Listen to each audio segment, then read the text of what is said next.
istenmeyen zamanlarda cinsel ilişkiye zorlamak, komşularla, arkadaşlarla, akrabalarla görüşülmesine izin vermemek, uygun görmediği bir erkeğin var mesela, komşu bununla görüşmeni istemiyorum diyor, bu da şiddet.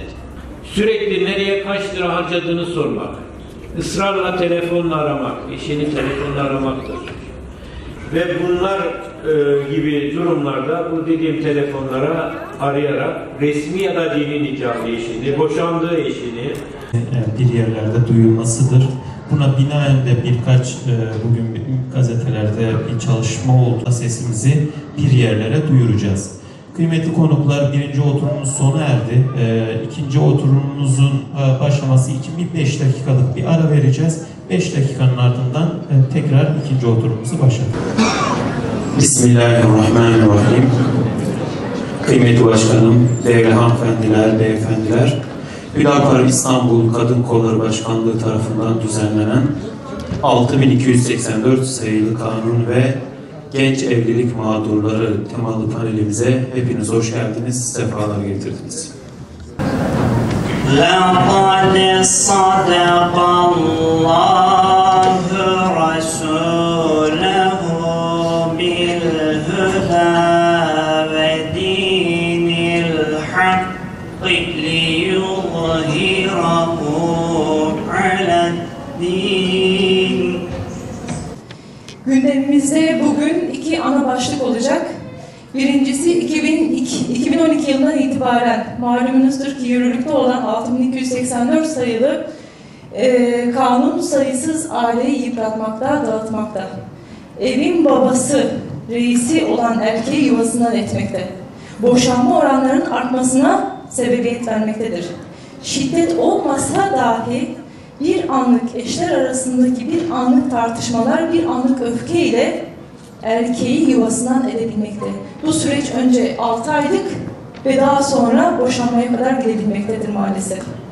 Uygulamada haklının değil, kadının beyanını esas alan hükümler babayı evden uzaklaştırma, süresiz nafaka, çocuklarıyla kısıtlı görüşme gibi cezalarla cezalandırmakta, mahkeme kapısına giden boşanma davasına iyileştirme yerine kadın ve erkeği birbirine düşürmektedir. İkinci konumuz ise adaletin tecelli etmesini istediğimiz bir ikinci konumuz, genç yaşta severek rıza ile evlenmiş gençlere yıllar sonra gelen cezalar. 10-17 yıl arası cinsel istismar olmadığı halde cinsel istismar suçu ile cezalandırılan ve şu an bu gençlerimiz gerçekten bu suçu işlemiş insanlarla aynı koğuşta bulunmaktadır. Bu kabul edilemez, hiçbir vicdanı da sığmaz. Biz bu cezaları hak etmedik. Sadece erken yaşta ailelerimizin rızası ve kendi rızamızla severek, isteyerek evlendik. Ama bizi çok farklı acı ithamlarda bulunarak bu cezaları verdiler. Gerçekten çok zor, çok kötü şekilde hayatını kaybeden arkadaşlarımız var. İntihar edenler var. Çünkü geçimlerini sağlayamıyorlar. Cezalar bize 7 yıl 10 yıl sonra geliyor. Ve 7 yıl 10 yıl içerisinde 3'er 4'er tane çocuklarımız oluyor bizim. 7 yıl 8 yıl sonra geldiklerinde biz o 3 tane 4 tane çocukla geride tek başımıza kalıyoruz ve geçimimizi sağlayamıyoruz. Çünkü hem çocuklara bakıp hem çalışmamız imkansız. Çocuklarımız küçük.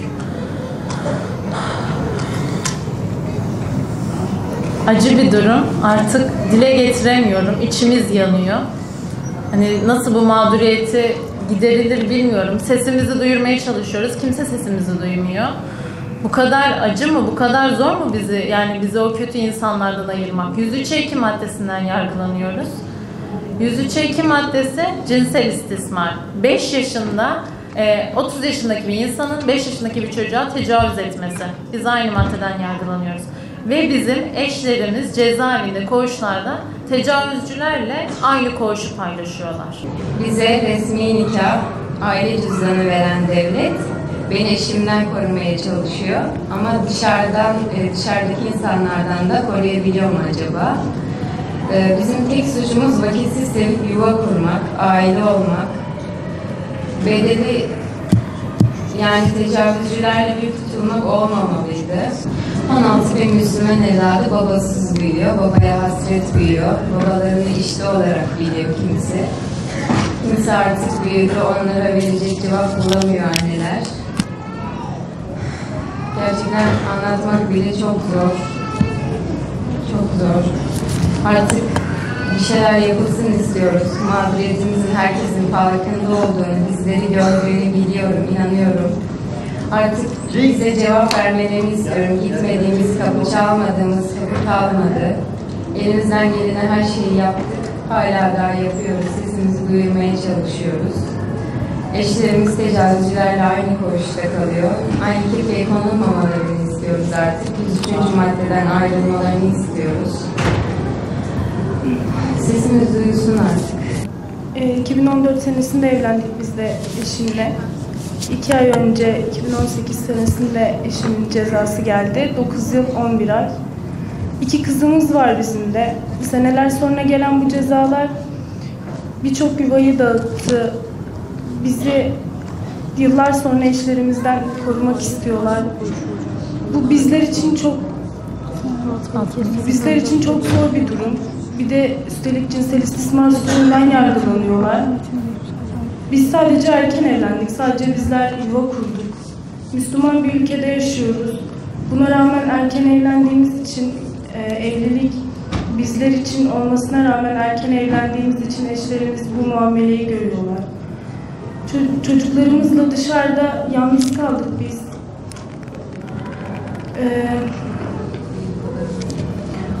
Bu şekilde yuvalarımızı yıktılar bizim. Çocuklarımıza babalarının nerede olduklarını biz anlatamıyoruz. Benim kızlarım zaten çok küçükler. Anlamaları imkansız. Babalarının yokluğunu anlatamıyorum ben onlara. Bizim yargı sistemimizde 9-12 yaş arası velayet davalarında çocuğun beyanı esasken biz kendi isteğimizle evlendik dediğimiz halde biz daha çocuksunuz diyorlar. Biz bunun düzeltilmesini istiyoruz. Bu verilen cezalar çok ağır. Ya aile bütünlüğü, aile birliği, beraberliği kalmadı. Ya ben anlatırken siz dinliyorsunuz, gözlerinizdeki ifadeyi görüyorum. Bir de biz yaşıyoruz. Bir de bizim açımızdan düşünün. 8.000 aileden bahsediyorum. Az bir sayı değil. 16.000 evlat babasız büyüyor. Elin direği baba. Anne ne kadar yardım edebilir, ne kadar destek olabilir? Biz hem ev geçindiriyoruz, hem çocuklarımıza bakıyoruz, hem cezaevindeki eşlerimize bakmak zorundayız. Bizim de psikolojilerimiz kötü oluyor bu şekilde. Bu kanun, bu yasa bizi korumuyor. 10 yıl 10 ay ceza geldi bize de. Eşim 3 yıldır cezaevinde. 2 çocuğumuz var. Biri 9 yaşında, biri 6 yaşında.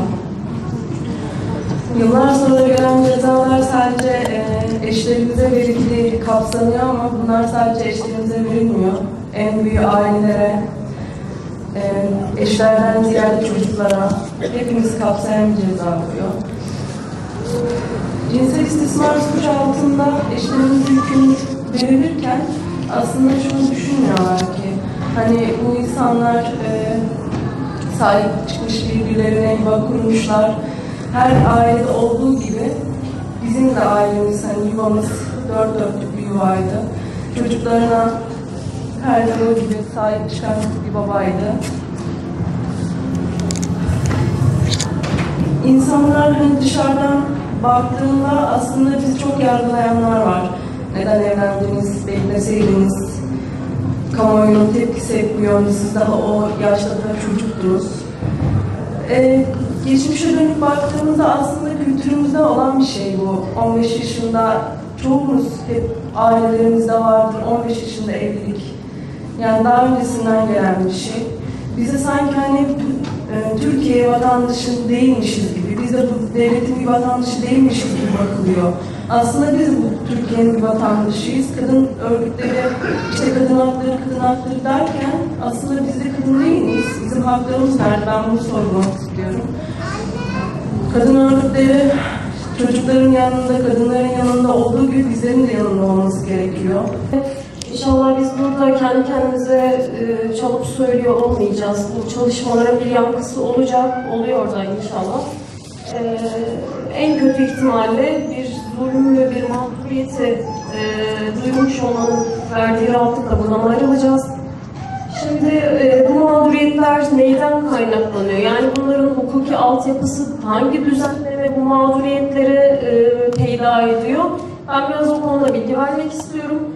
Şimdi 2002 yılına kadar bizde evlilik yaşı şu şekildeydi. Kızlarda bir kadında 15 yaşın doldurulmasıyla, erkekte de 17 yaşın doldurulmasıyla evlilik ehliyeti elde edilebiliyor idi. Sonra artık kadınlarda ve erkeklerde buna eşitledik.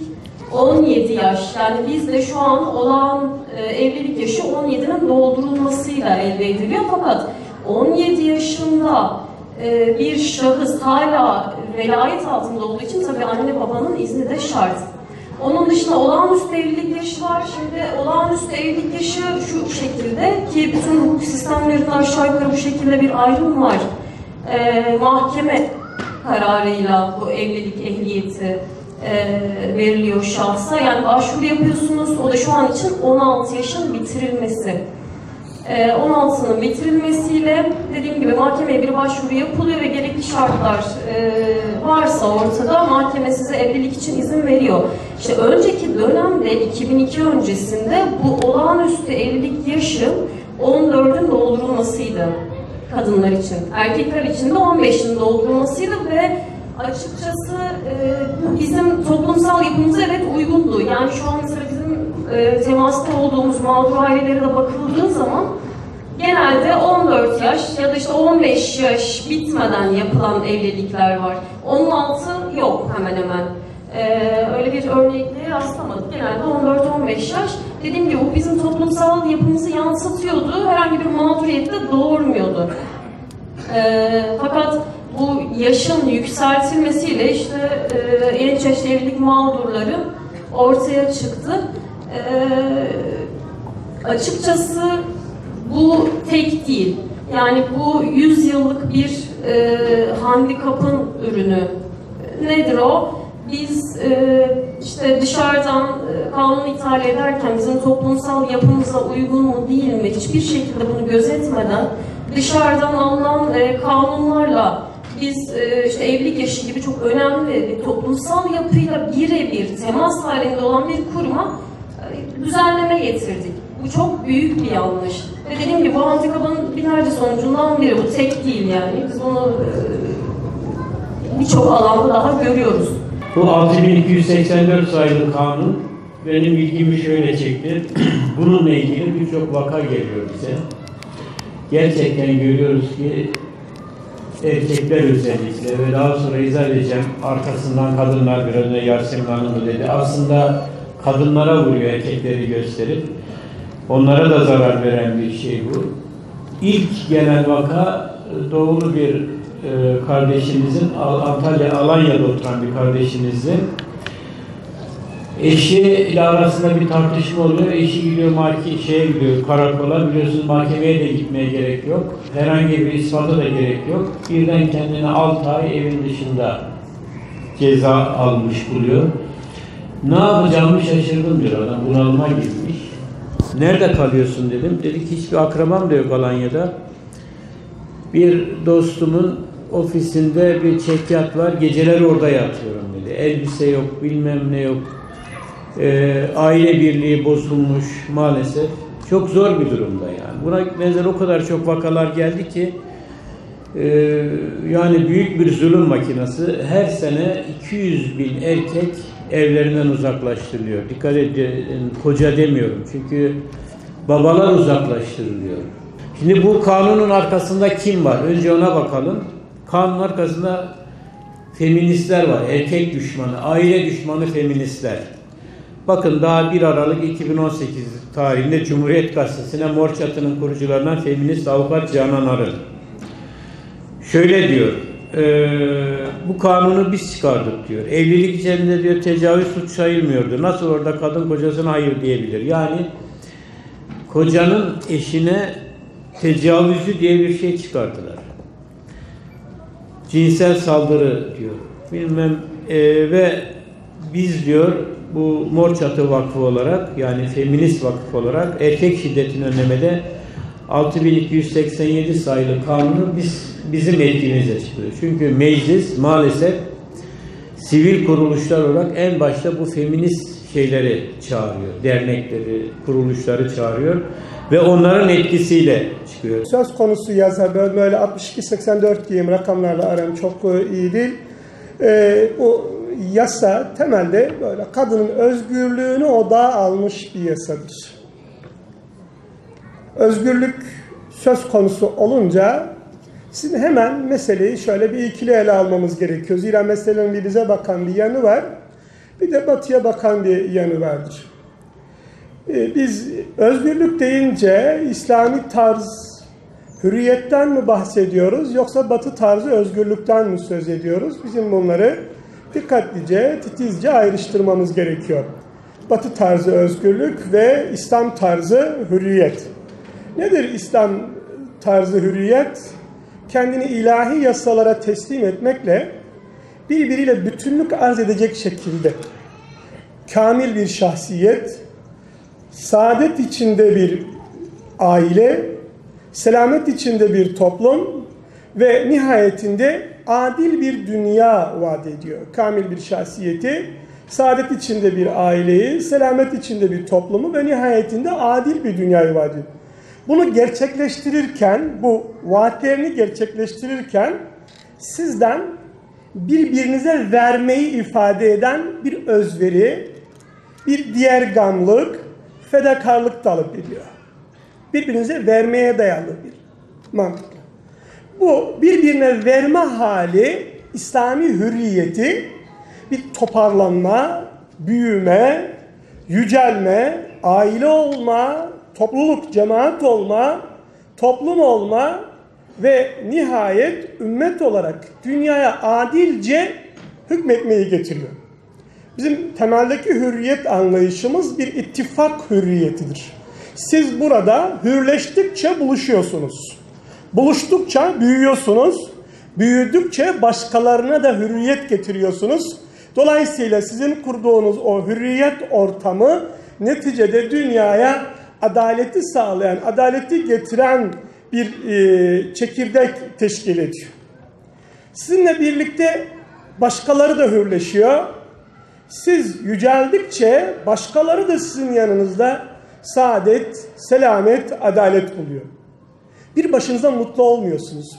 Bizim hürriyet anlayışımızda. Birlikte mutlu oluyorsunuz. Birlikteyseniz mutlu oluyorsunuz. Toplum iseniz, bütün iseniz mutlu oluyorsunuz. Bizde ayrılıkta eziyet vardır. Bizde ayrılıkta eziyet vardır. Ayrılıkta acı vardır. Bizim hürriyet anlayışımıza göre ayrıldıkça acı çekersiniz. Bir araya geldikçe, bütünleştikçe mutlu olursunuz. Aynı zamanda başkasına da mutluluk getirirsiniz. Şimdi batı tarzı özgürlüğe gelince. Özgürlük batının en sabıkalı kavramıdır. En zalim, en keskin, en kanatıcı kılıcıdır. Batının özgürlükten bahsettiği her yerde esareti, hürriyetten yoksun kalmayı hatırlarsanız batı tarzı özgürlüğü doğru anlamış olursunuz. Batı bir yerde özgürlük diyorsa bilin ki orada bir felaket vardır. Batı'nın özgürlüğü İslam'ın hürriyet anlayışına karşı dağıtmaya, tüketmeye, imha etmeye hedeflenmiştir. Onun özgürlük çağrısı bir keklik ötüşü gibi tatlıdır. Estetiktir, zariftir. Her şeyden çok zevk vaat eder. Ama nefsine kapılanın aklını başından alır ve nihayetinde zalim avcıya teslim eder ve imha eder.